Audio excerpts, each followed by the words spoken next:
I'm Tommy Sonnen, and this is my wife, Renee King Sonnen.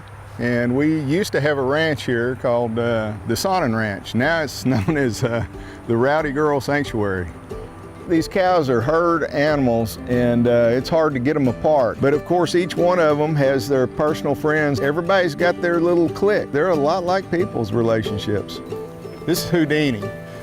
This is Rowdy Girl's daughter. She's really the reason of the sanctuary because she got out 50 or 60 times prior to us becoming a sanctuary.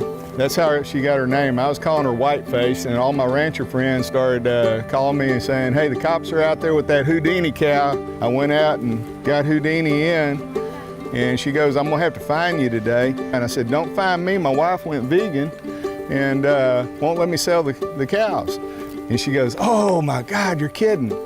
And so I gave her my wife's card and said, find her. And this was before we went sanctuary. And he always wants to tell this story. She kind of tricked me. You know, we were arguing about me selling the cows out there. She was saying, why don't we just make this into a sanctuary? And I was saying, they only do that in California and New York. It'll never work in Texas.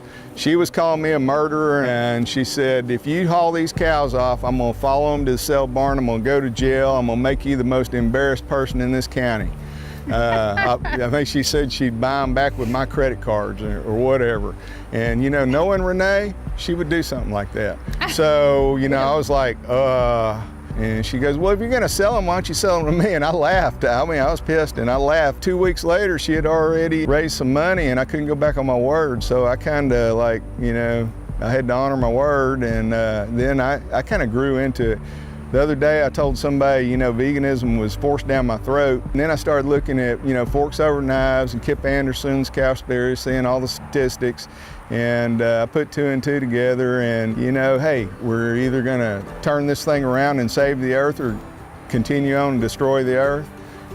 So yeah, I went vegan. You did? So we're both vegan. Took a while. He loves his scratches. Look at that. Oh boy. Curly, what are you doing?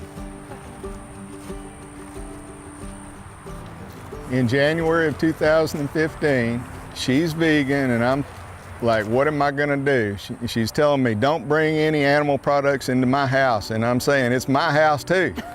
And she's going, get rid of those fish in the freezer and stuff like that. And so it took about a month and a half before I thought, you know, it's not gonna hurt me, it'll help me, and I need to lose weight anyway. So I wasn't real happy about it, but I said, I'm gonna start eating like you're eating, but I'm gonna tell you if I like it or not. And everything sucked.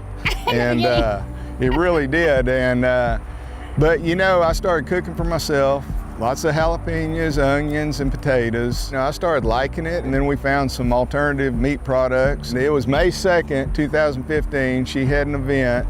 We had sponsors, Follow Your Heart and So Delicious. They brought some ice cream in I really liked, and the cheese was great. And so I said, well, I've gone this far, I may as well go ahead and go all the way.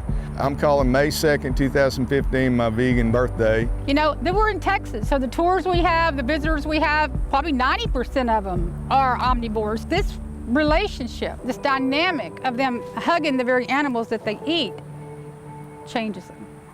She's probably over 20 years old. There's some of them that want attention, and there's some of them that just like to be close but don't mess with me. And then there's a couple of them that don't want you even close. And this is Texas, so everybody knows you got the right to do whatever you want here, so they're okay with it.